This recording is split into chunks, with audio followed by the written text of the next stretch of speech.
Baiklah, Assalamualaikum warahmatullahi wabarakatuh. Perkenalkan kami dari kelompok 13 Antropologi Makanan dan Gizi kelas Gizi A1, di mana pada kesempatan kali ini kami akan menampilkan hasil diskusi kami mengenai Capita Selecta dengan isu All Nutrition Anthropology Problem.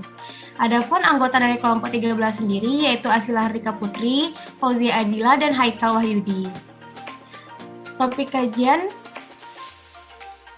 yang akan kami bahas, yang pertama yaitu pengaruh tekanan sosial dan teknologi terhadap pola makan dan kebiasaan makan.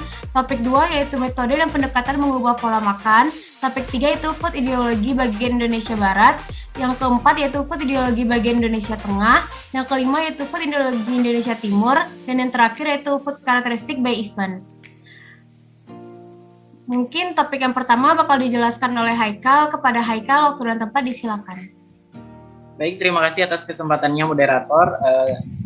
Saya akan menjelaskan yaitu pengaruh tekanan sosial dan teknologi terhadap pola makan dan kebiasaan makan. Tekanan sosial sangat berpengaruh terhadap kebiasaan makan seseorang. Karena tekanan-tekanan yang ada di lingkungan sosial seseorang akan sangat berpengaruh terhadap kehidupannya. Perkembangan teknologi diantaranya yaitu teknologi pengolahan dan teknologi informasi telah mengakibatkan perubahan pola makan, terutama di daerah negara maju dan masyarakat kota besar di negara berkembang. Mereka mulai menyadari pentingnya makanan sehat, aman, bergizi, dan halal. Tren perubahan pola makan ini berpengaruh pula pada teknologi pengolahan makanan di negara berkembang. Produsen termasuk usaha kecil menengah atau UKM akhirnya berlomba-lomba untuk memenuhi harapan konsumen. Banyak sekali faktor teknologi yang berpengaruh pada pola kebiasaan makan. Bioteknologi dapat menghasilkan jenis-jenis bahan makanan yang lebih praktis atau lebih bergizi. Misalnya durian tak berduri, semangka tak berbiji, dan ayam berdaging bunga. Teknologi pasca panen dapat menghasilkan berbagai jenis pangan olahan yang praktis, murah dan menarik, misalnya jenis mie, sosis, dan sebagainya. Menurut Setiati tahun 2018. Selanjutnya, metode dan pendekatan mengubah pola makan. Yang pertama yaitu metode dalam mengubah pola makan dapat diketahui dengan yang pertama membuat perjanjian dengan makanan, selanjutnya buat zona steril makanan, yang ketiga belanja secukupnya, yang keempat beli bahan makanan sehat, yang kelima hindari pikiran mengemil, dan terakhir komunikasi dengan diri sendiri.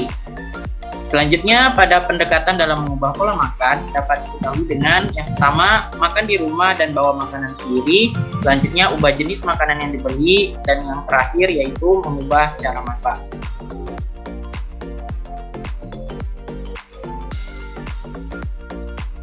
Selanjutnya, food ideologi bagian Indonesia Barat.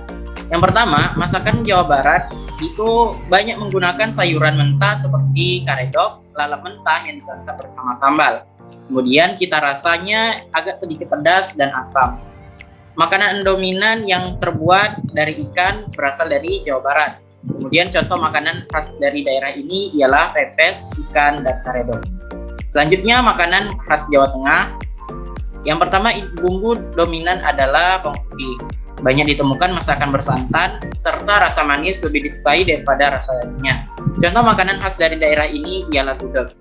Kemudian masakan dari Jawa Timur banyak menggunakan terasi dan petis sebagai pemberi rasa pada masakan.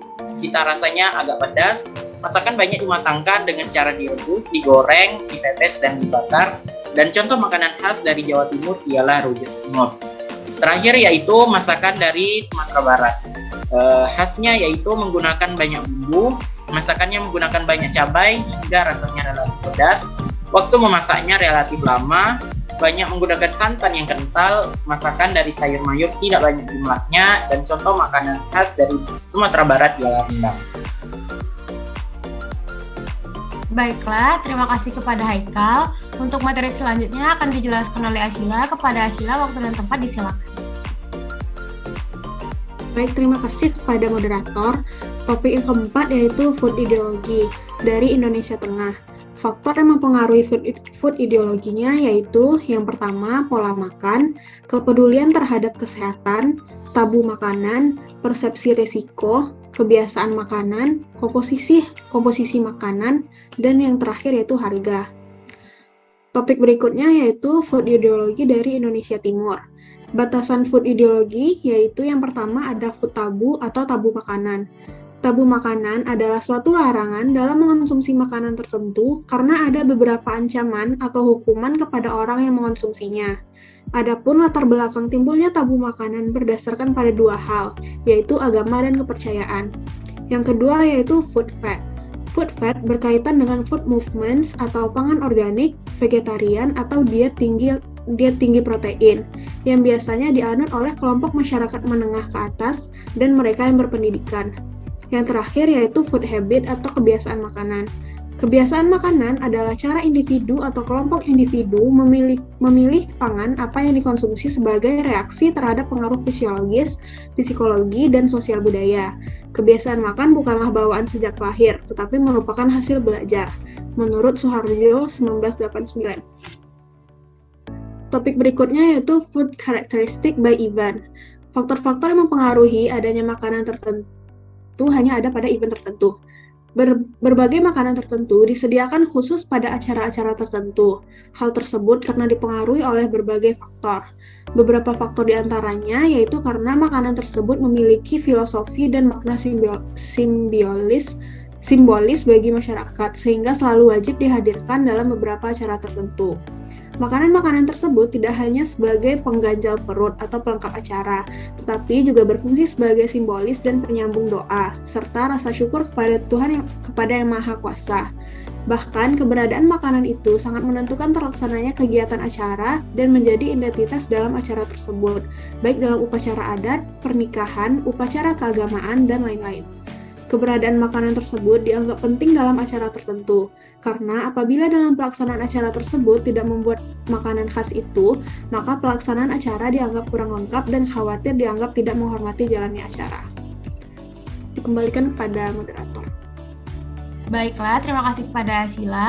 Mungkin berikut daftar pustaka yang kami gunakan, dan izinkan kami dari kelompok 13 menyampaikan sebuah kutipan dari Irish Proverb, yaitu Laughter is breakfast where food is best. Terima kasih, akhir kata mohon maaf apabila ada kesalahan. Assalamualaikum warahmatullahi wabarakatuh.